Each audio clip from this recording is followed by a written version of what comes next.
Hello, என்னையா reporter? Sir சொல்லுங்கள் sir. என்னதையா பண்ணிட்டு இருக்க? சார் சார் ஒரு நியூஸாவது உருப்படியா கொடுத்துருக்கியா? சார் இல்லை சார், இந்த எப்போ பார்த்தாலும் சினிமா கிசு கிசு கள்ளக்காதல் கொடுத்துட்டு இருந்த. இப்போ அது கூட இல்லை. மாதம் 1ஆம் தேதியான சம்பளம் மட்டும் வாங்க தெரியுதுல்ல? என்னதையா பண்ணிட்டு இருக்க நீ? சார் இந்த ஒரு நாள் மட்டும் டைம் கொடுங்க சார், கண்டிப்பாக கொண்டு வந்துடுறேன் சார். நியூஸோட வரலனா அப்படியே வீட்டில் இருந்துக்கோ, ஆஃபீஸ் பக்கம் வந்துடாத. இல்லை கொண்டு வந்துடுறேன் சார். ஷோ போச்சு, வேலைக்கே உழ வச்சிருவான் போலையே. ஒரு நாளுக்குள்ளே என்ன நியூஸை கொண்டு வர்றது இன்னும் புரிய மாட்டேது. ஐயோ சொல்றதை கேள்வி. சத்தியமா என் ஃப்ரெண்ட் தாண்டி ஒரு நிமிஷம் இறுதி நான் சொல்றதை கேள்வி. வேணாண்டி எரியாதிரி படக்கூடாத இடத்துல பற்ற போகுது, அப்புறம் உனக்கு தான் பிரச்சனை. ஆமா, இப்படி ஃப்ரெண்டுன்னு சொல்லிட்டு ஒவ்வொருத்தவங்களாம் அவனை பார்க்க வருவாங்க, நான் பார்த்து சும்மா இருக்கணுமா? ஏய் பாவண்டி, அவளுக்கு 2 குழந்தை வேற இருக்குடி. அவ புருஷனுக்கு கூட தெரிஞ்சிச்சு எவ்வளவு பெரிய பிரச்சனை ஆகும் தெரியுமா?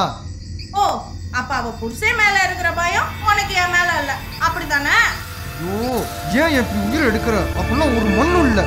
இங்க பாரியா, இதான் உனக்கு முதலும் கடைசியும். இனிமே உன்னை தேடி யாராவது வந்தாங்க, அவங்களுக்கு இதே கதிதான். எனக்கு வர்ற கடுப்புக்கு உனக்கு என்ன பண்ணனே தெரியல. போயிரு முத. என்னையா பண்ணுவ? என்ன பண்ண முடியும் உன்னால? உன்னால முடிஞ்சதை பாரு.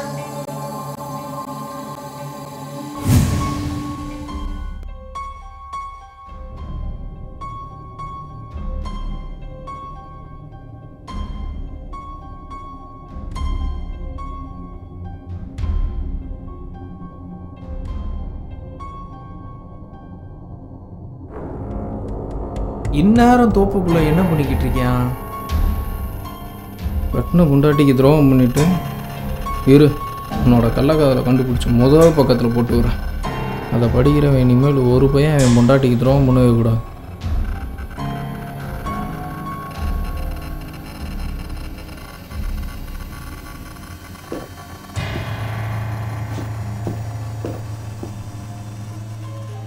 அவ என்னடானா உன்னை தேடி ஒருத்தியாக வருவா, நான் பார்த்துக்கிட்டு சும்மா இருக்கணுமான்றா. இவன் என்னடானா அவளுக்கு 2 பிள்ளை இருக்குடின்ற மாதிரி சொல்கிறேன். அடுத்த நாள் காலையில் பார்த்தோம்னா புல்லை வச்சு வெளியே கூட்ட போட்டு போய்கிட்டு இருக்கேன். இவன் அவளை சந்தேகப்படுறானா இல்லை அவள் இவனை சந்தேகப்படுறாளா? ஒரு இளவும் புரிய மாட்டுது. எது எப்படியோ நமக்கு நியூஸ் வந்துச்சுன்னா சரி. என்ன சத்தத்தவே காணோம்? அடி வாங்கி டயர்டாகி தூங்கிட்டானோ? நீ சண்டை நடக்குமா நடக்காதா? அமைதியாக இருக்காங்க. கொஞ்சம் கொஞ்சமா மாட்டி சாகுறதுக்கு நான் ஆரம்பிச்சிட்டாங்கடா. யாரு நீ? அட போயா, நீ இருக்கிற எல்லாரையும் கொன்ற மாட்ட. யாரையும் கொல்லணும்னு எனக்கு ஒன்றும் அவசியம் இல்லை. முத நான் போய் சேர்றேன். யோ யோ யோ, என்னையா பண்ற? யோ என்னையா பண்ற நீ? இடியா இடியா, ஒரு நிமிஷம் இடியா. வேணா அவசரப்படாத, சொல்றது கேளு. வேணா அவசரப்பட்டு எதுவும் பண்ணிக்காத, செத்து எதுவும் தொலைஞ்சிராதையா இடியா.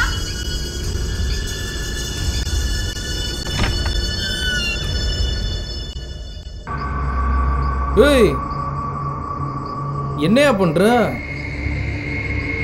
நீ யாரியா முதல்ல? இங்கே எதுக்கியா வந்த? என்னையா மண்ணெண்ண கேனோட நிக்கிற? வெட்டியா சாக போற, மரியாதையா ஓடி போயிரு. அதே தான் நானும் சொல்றேன். ஓடி போன பொண்டாட்டியை கூட தேடி போகலாம், ஆனால் சாவை தேடி போகக்கூடாது. சாவு தான் நம்மளை தேடி வரணும். அது சரி, இப்போ நீ எதை தேடி வந்திருக்க? சத்தம் மட்டும் கேட்டுச்சு. எங்கேயா அவன் பொண்டாட்டிய? இப்போதான் நான் செத்து 6 மாதம் ஆச்சு. செத்து 6 மாதம் ஆச்சா? அடா பாவி, பேயோடையாடா சண்டை போட்டுக்கிட்டு இருந்த. பொண்டாட்டி பேய் மாதிரி கத்துனா சமாளிக்கணும். இங்கே பேய பொண்டாட்டியாக இருந்தால் என்ன பண்ணுறது? கஷ்டந்தேன். இவன் தற்கொலை பண்ணுறதுல தப்பு. இப்படித்தான் ஆம்பளை பொம்பளை வித்தியாசம் தெரியாமல் எல்லாத்தையும் கொண்டா. பேய் உங்களை தவிர வேறு யாரோடையும் சண்டை போடாதுல? நல்லா கேட்குற. இப்படித்தான் நேற்று என் ஃப்ரெண்டு வந்திருந்தா, அவளையும் கொண்டு விட்டா. அவள் போனத்தை புதைக்க நான் பட்ட பாடு எனக்கு தான் தெரியும். இங்க பாரியா, இதான் உனக்கு முதலும் கடைசியும். இனிமே உன்னை தேடி யாராவது வந்தாங்க, அவங்களுக்கு இதே கதிதான். இன்னைக்கு நீ வந்துட்ட. என்னது நான் வந்துட்டேனா?